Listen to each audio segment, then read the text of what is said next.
Derrida's probably his most famous statement is, there is nothing outside the text. Indeed Now it is. That's clearly crazy, right? Because, for example, an ambulance just went past in the outside the window. Okay, that's not it. That's not a text. Okay, there's a world out there, real world of trees and buildings and people. So nothing outside the text. That's just an example of Derrida playing games with us. Okay, that's just an example of people playing games with Derrida, I think. Taking one sentence, assuming to know what it means out of its context, which of course is always important for Derrida, and then using it as a stick to beat him. Let me try and unpack what I think there is nothing outside the text means, and why this is a helpful way of thinking about it. It helps to work from the French. It's not necessarily a terrible translation, there's nothing outside the text, but it says more and says differently to what the French say. So in the French it's il n'y a pas de hors texte, literally there is no outside text, where outside text is a noun.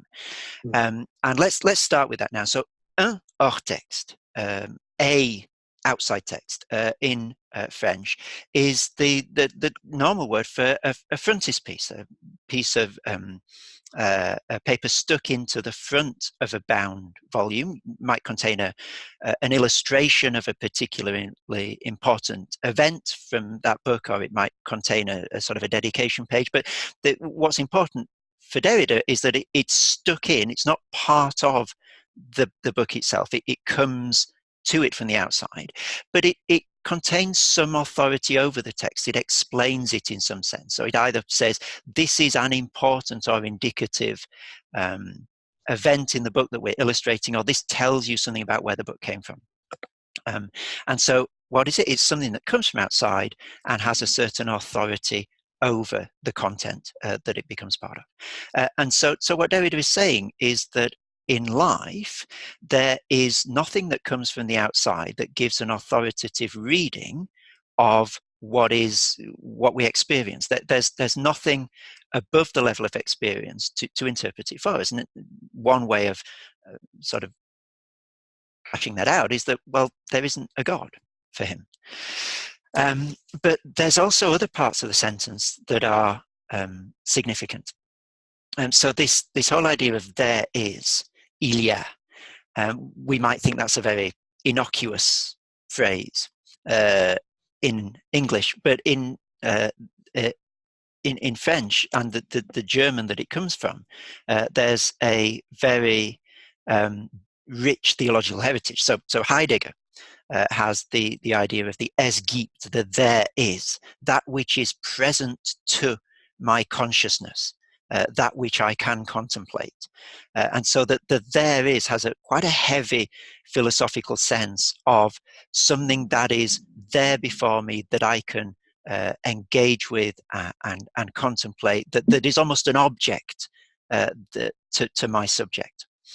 And so if we try and put those two ideas together, what an hors text is and what the philosophical weight of there is, we come out with something like, there's nothing that's present to my consciousness as what it is that comes from outside to give an authoritative, this is quite long, isn't it? To give an authoritative explanation and interpretation of reality.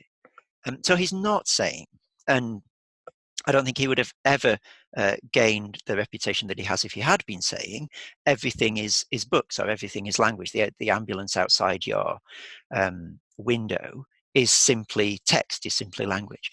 But what he would say about the ambulance outside your window is that it is present to your consciousness as what it is. In other words, you interpret the noises that hit your eardrum as a siren because of certain cultural baggage that you bring. You've heard sirens before, you know what they sound like, you know that it's likely that a noise like that heard where you are is going to be an ambulance. And so it is present to your consciousness as what it is, in other words, as an ambulance siren, rather than just as an inexplicable noise, in a particular way. Okay, that's pretty good for few minutes explanation of this pretty difficult concept. I guess the longer answer is read the book, because you do get into some Yes. length, right? That's right. Yeah, if you're confused by what I just said, then feel free to confuse yourself further by reading the book. No, quite the contrary. I think that was a good preview of the discussion.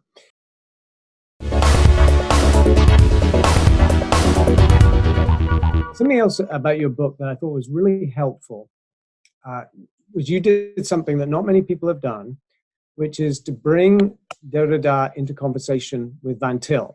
Not a lengthy conversation, but nonetheless, you make the claim that actually these two thinkers have some things in common. There are some similar insights, although the application is rather different. So can you give us a preview of your discussion there?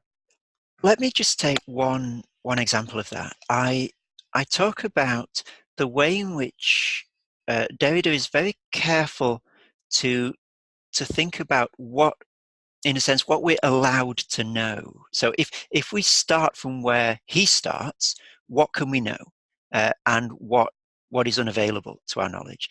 And of course, Van Til is very insistent upon epistemological self-consciousness himself, that we don't overshoot what our ontology allows us to know in terms of what we claim to know.